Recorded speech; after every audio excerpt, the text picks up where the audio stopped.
ಕರ್ತನಲ್ಲಿ ಪ್ರಿಯವಾದವರೇ, ನಿಮ್ಮೆಲ್ಲರನ್ನು ಯೇಸು ಕ್ರಿಸ್ತನ ಮಧುರವಾದ ನಾಮದಲ್ಲಿ ವಂದಿಸುತ್ತೇನೆ. ಕರ್ತನು ನಮ್ಮನ್ನು 5 ತಿಂಗಳುಗಳ ಕಾಲ ಕಣ್ಮಣಿಯ ಹಾಗೆ ನಮ್ಮನ್ನು ಕಾಪಾಡಿ ನಡೆಸಿ ಈ 6ನೇ ತಿಂಗಳಿಗೆ ಬರಮಾಡಿದಂಥ ಕರ್ತನಿಗೆ ನಾವು ಸ್ತುತಿ ಸ್ತೋತ್ರಗಳನ್ನು ಸಲ್ಲಿಸಬೇಕು.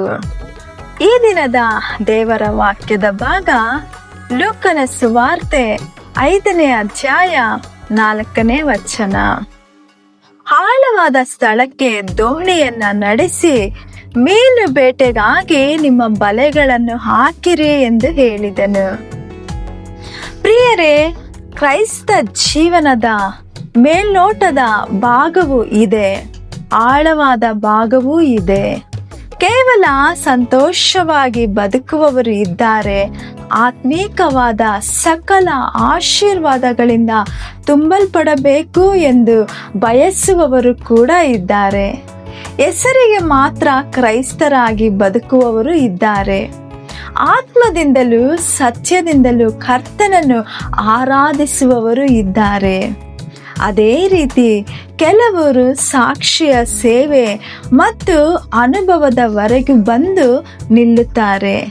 ಇನ್ನು ಕೆಲವರು ವರಗಳ ಮಟ್ಟಿಗೆ ಬರುತ್ತಾರೆ.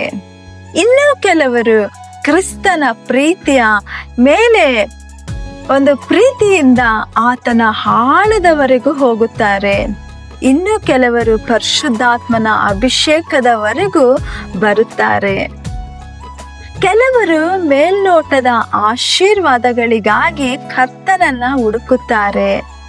ಅವುಗಳು ಸಿಕ್ಕಿದ ತಕ್ಷಣವೇ ಅವರು ಕರ್ತನನ್ನು ಹುಡುಕುವುದನ್ನು ನಿಲ್ಲಿಸಿ ಬಿಡುತ್ತಾರೆ.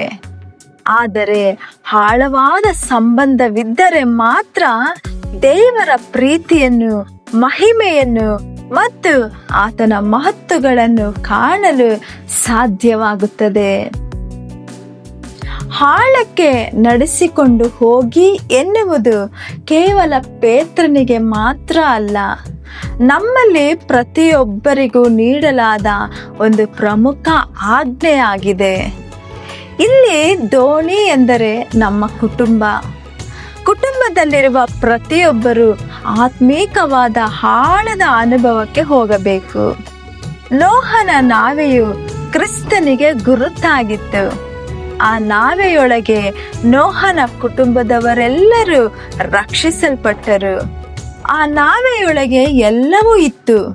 ಅದೇ ರೀತಿ ನಾವು ಕ್ರಿಸ್ತನ ಆಳಕ್ಕೆ ನಡೆದು ಹೋಗುವಾಗ ಆತನ ಪ್ರೀತಿ, ಕರುಣೆ, ದಯೆ ಮತ್ತು ಕೃಪೆಗಳನ್ನು ನಾವು ಅರಿತುಕೊಳ್ಳಬಹುದು.